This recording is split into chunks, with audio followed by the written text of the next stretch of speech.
So in today's video, I wanted to talk about potentially the single biggest thing you can do for your overall musicality and your overall kind of practice as a musician that will pay dividends and make your life so much better when playing music and coming up with ideas, whether you're writing ideas, whether you're improvising, whatever it is.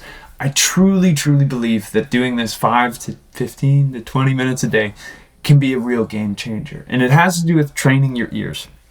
Now, training your ears is something that I think every musician wants to do, but it's really tricky sometimes to find an actual route to do it. And I think the transcription, which is a fancy word for saying learning music with just your ears, I think it often gets kind of, jumbled up, and a lot of people get told a lot of different things and then they never really stick to it.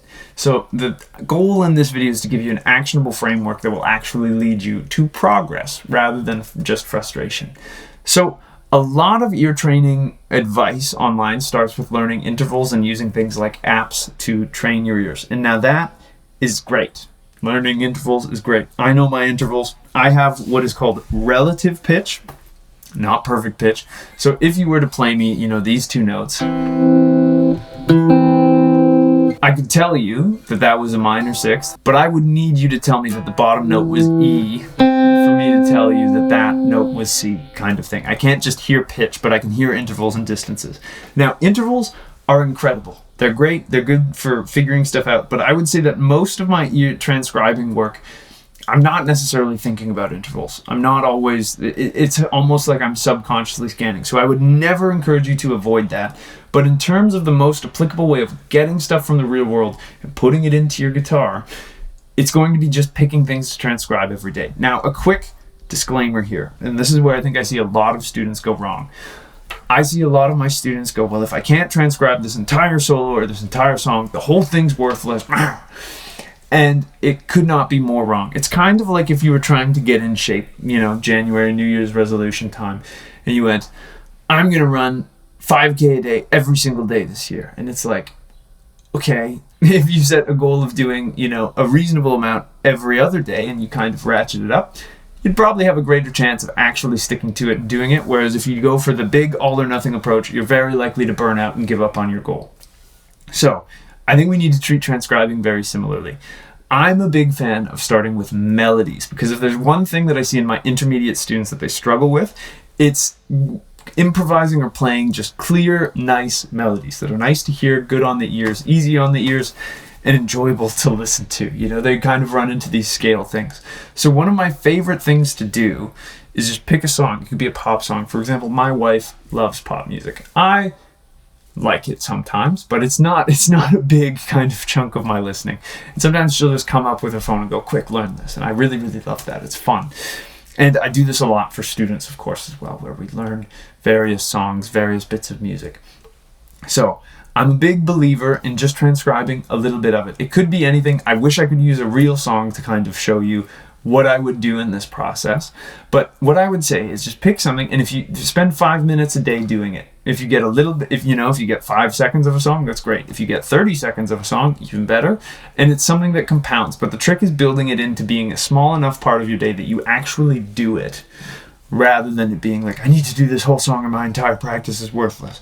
And I wish I could use a real song to demonstrate this for you now, but I can't because YouTube will demonetize the video. So I have a little melody that I improvised on my looper, and I'm going to show you how I would go through that. So pretend this is, Sabrina Carpenter at Chapel Roan's hot new single, and you just hit. So that is just a first little bit. Dun, dun, dun. And the first thing that I listen for when I'm transcribing things by ear is the shape of the melody. So this melody goes dun, dun, dun. It goes higher. Dun, dun, dun. So I'm just trying to find that first note. Say, okay, I found it. But let's say I'm you and I guess wrong the first time. So if I go, that wasn't it. That wasn't it. And then you go, oh, there it is.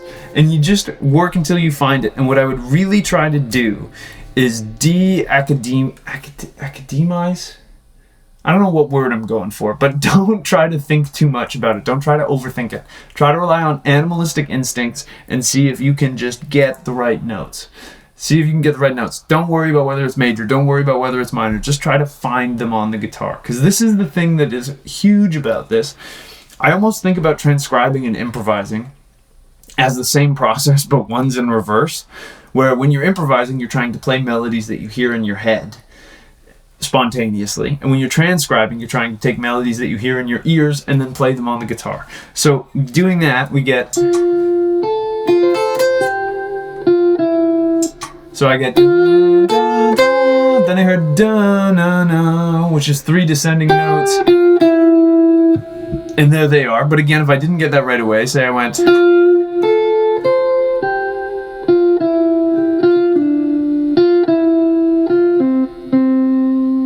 so I got, so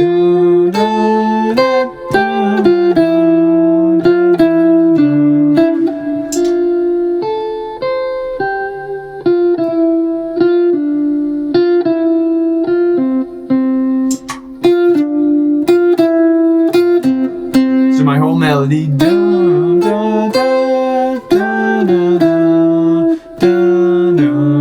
ah no, I forgot it.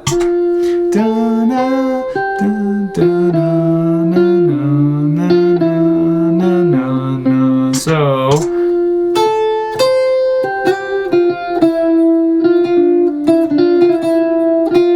it'll go around again.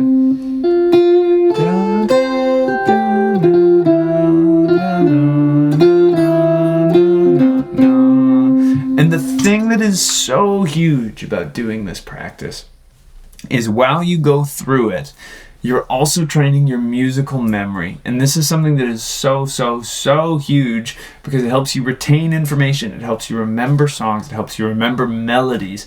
And you'd be amazed at how often this stuff can actually improve your improvising. I've seen many times with students where I've tasked them with this. I say, do this for the next week, maybe 2 weeks if they're a bi-weekly student.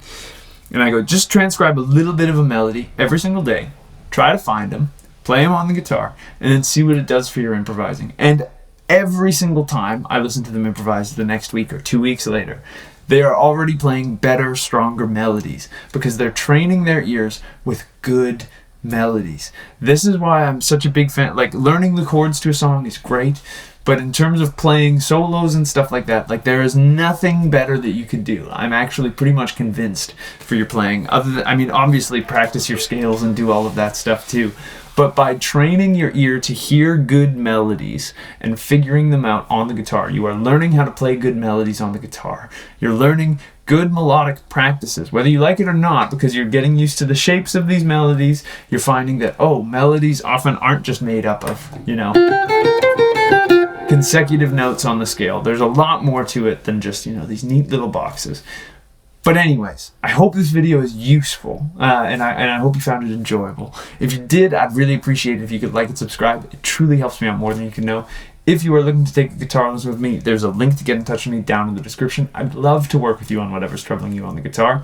If you're looking for a way to support me in the free educational content that I post here, you can subscribe to my Patreon, which is linked down below. All of my patrons get early access to videos, as well as cool behind-the-scenes sneak peeks, stuff that I don't really share anywhere else, as well as discounts occasionally when I launch new products on my store. So if that sounds interesting to you, it's a wonderful little community of guitar lovers. I'd love to see you over there. If you're looking for a different way to support me and what I'm up to, I do have ebooks and video courses for sale, also down in the description. It's a great way to get some more in-depth educational content that I can go into in a 10 to 15 minute YouTube video. And last but not least, I have at least 2 new videos coming out every single week, so I hope I'll see you in the next one. And until I do, I'll wish you a wonderful day, and I hope you have some fun playing the guitar. Thanks.